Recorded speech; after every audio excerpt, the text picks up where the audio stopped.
no wars. Ladies There wasn't and any when gentlemen, President Trump was please president. welcome the next And he's gonna be President of the president again United and fix every States, problem. Donald J. Trump.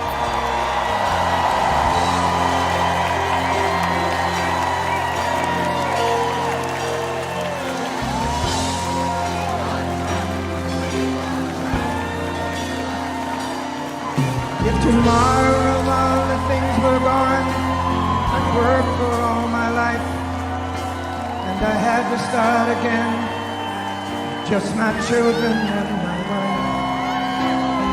Thank my lucky stars to be living here today, 'cause the flag still stands for freedom, and they can't take that away.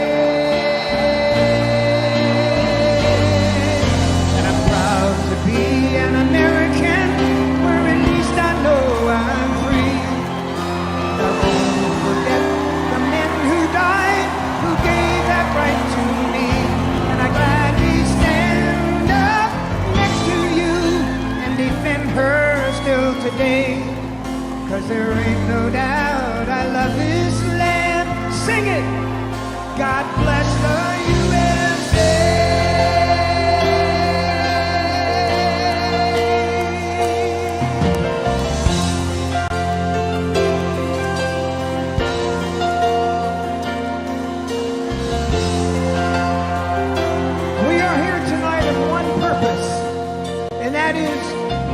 To elect Donald J. Trump as the next President of the United States. He is here tonight to show his courage, his defiance against somebody who tried to kill him. You will not take this man down. He has the courage, the strength, and he will be the next President of the United States.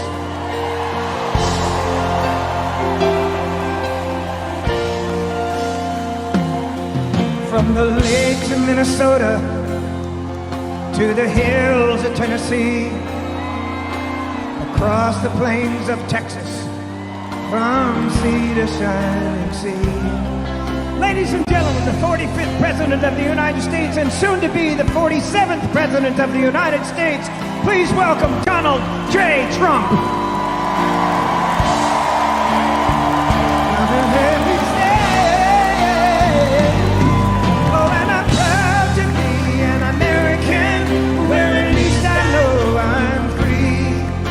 I won't forget the men who died, who gave that right to me. And I gladly stand up next to you and defend her still today. 'Cause there ain't no doubt I love this land. God bless the USA.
Please welcome Mark Laws from Cedar Springs, Michigan.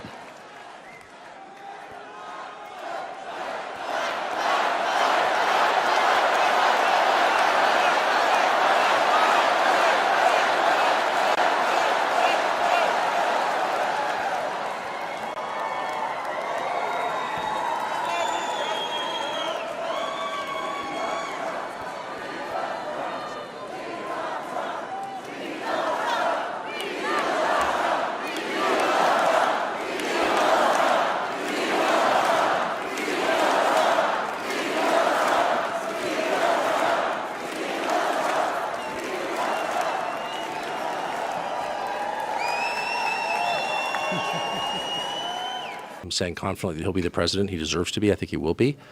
And I find it thrilling. Tucker, the past 24 hours has been wild, the amount of news that has come out. How did the attempted assassination on former President Donald Trump change this election?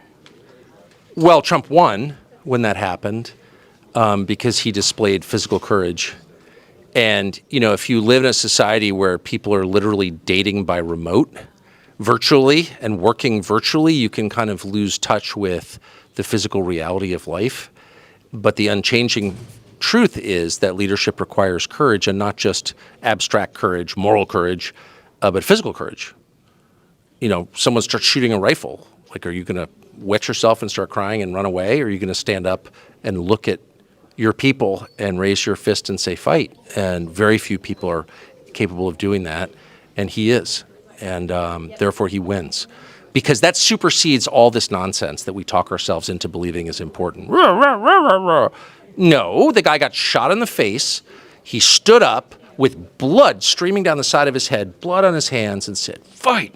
Totally defiant. That's an act of undeniable courage that was not staged. You couldn't stage that. And that man is the leader, and he wins. And by the way, notice what happens to everyone in the crowd. When a leader is strong, his people are calm. His courage gives them heart. That's true for a father, and it's true for a president. So yeah, he just won, and he deserves to win. Like that was the ultimate test. When it comes to this election, what do you think is going to be the one thing that really decides who wins? I think it's going to be a hunger for pride, actually.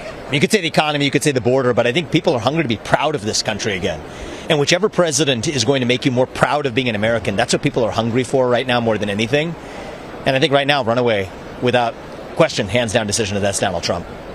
So. And we're all horrified by what happened to Donald Trump, the assassination attempt. Yeah. What are your feelings now, a few days beyond this? That fist bump was iconic, but where does America go to from here? Well, I think we live in a moment where people are hungry for national unity. I think it was a miracle that Donald Trump was not struck, and we are lucky to be given that chance. Now what are we going to do with it? And my hope is we live in a moment where we can still disagree vehemently with the left's ideology, but without seeing our fellow neighbors as our enemies. And I think we can do both of those things at once.